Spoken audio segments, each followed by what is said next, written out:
Hello everyone, आज का topic है बीजीय व्यंजक अलजेब्रिक एक्सप्रेशन।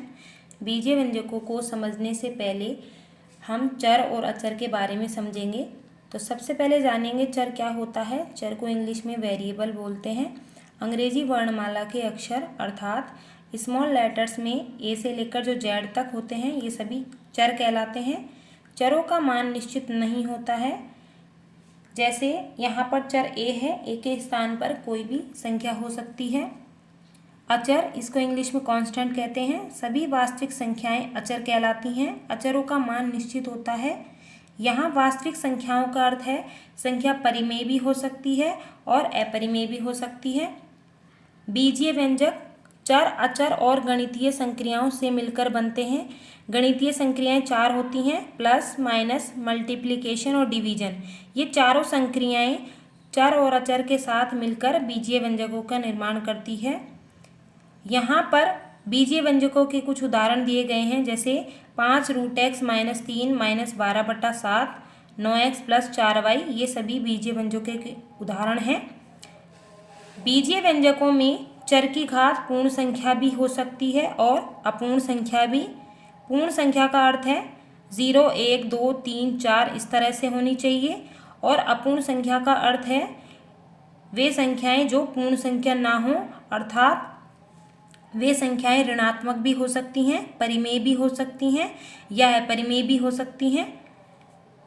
इस उदाहरण में हम देखते हैं, जैसे 5, यहाँ पर वर्गमूल है। वर्गमूल का अर्थ होता है घात आदि। तो यहाँ पर x की घात आदि है -3।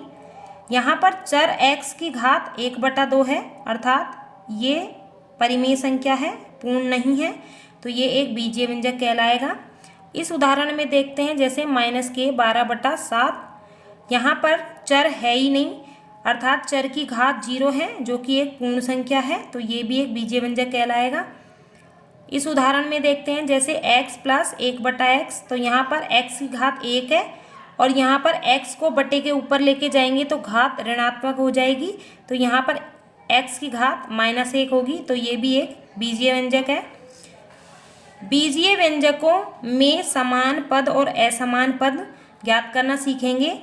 हम केवल उन्हीं बीजीय व्यंजकों के बारे में देखेंगे जिनमें चर की घात केवल पूर्ण संख्या हो, अपूर्ण संख्या ना हो। तो सबसे पहले बीजीय व्यंजकों के समान पद देखेंगे। लाइक टर्म्स, जब पदों के बीजीय गुणनखंड अर्थात चर समान हो तो वे समान पद कहलाते हैं। इसे हम उदाहरण से समझते हैं, जैसे 7xy और -5xy। यहाँ हमें केवल चरों के गुणनखंड करने हैं, ना कि संख्याओं के। संख्या को एज इट इज रखना है। यहाँ पर 7 गुणा x गुणा y और यहाँ पर -5 को एज इट इज रखना है। यहाँ पर चरों के गुणनखंड करने हैं, तो यहाँ पर x गुणा y। अब हमें यहाँ पर केवल चर देखने हैं, तो यहाँ पर चर x एक बार है और यहाँ पर भी चर x एक बार है। यहाँ पर चर y एक बार है और यहाँ पर भी चर y एक बार है। तो ये समान पद हैं, ये दोनों समान पद है, 7xy और -5xy। इसे एक और उदाहरण से समझते हैं, जैसे -4/3 ab और 2ab। तो यहाँ पर हमें केवल चरों के गुणनखंड करने हैं, संख्या को एज इट इज रखना है। तो ये हो गया -4/3 गुणा a गुणा b और ये हो गया 2 गुणा a गुणा b। अब हमें इन पदों में केवल चर देखने हैं, तो यहाँ पर चर a एक बार है और b एक बार है। यहाँ पर भी चर a एक बार है और b एक बार है। तो ये दोनों पद समान पद कहलाएंगे। अब हम देखेंगे बीजीय व्यंजकों के असमान पद। अनलाइक टर्म्स, जब पदों के बीजीय गुणनखंड अर्थात चर असमान हो तो वे असमान पद कहलाते हैं। इसे भी उदाहरण से समझते हैं, जैसे 6xy² और 9x² तो हमें यहाँ पर संख्याओं को एज इट इज रखना है। तो यहाँ पर 6 गुणा, अब हमें चरों के गुणनखंड करने हैं, तो यहाँ पर x एक बार है, y 2 बार है, तो y को 2 बार लिखेंगे। यहाँ पर 9 को एज इट इज रखना है। x 2 बार है तो x को 2 बार लिखेंगे और y को 1 बार लिखेंगे।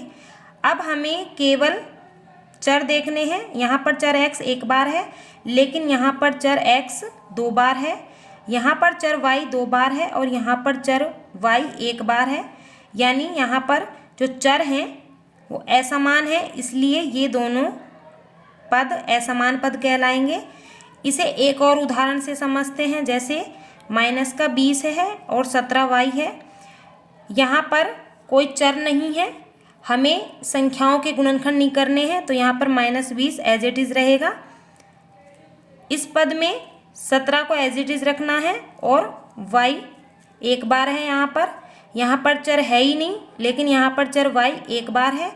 चरों की जो संख्या है वो समान नहीं है, इसलिए ये दोनों पद भी असमान पद कहलाएंगे। इस तरह से हमने बीजीय व्यंजकों के बारे में जाना। यदि वीडियो अच्छी लगी हो तो लाइक करें, शेयर करें और चैनल को सब्सक्राइब करें। Thank you.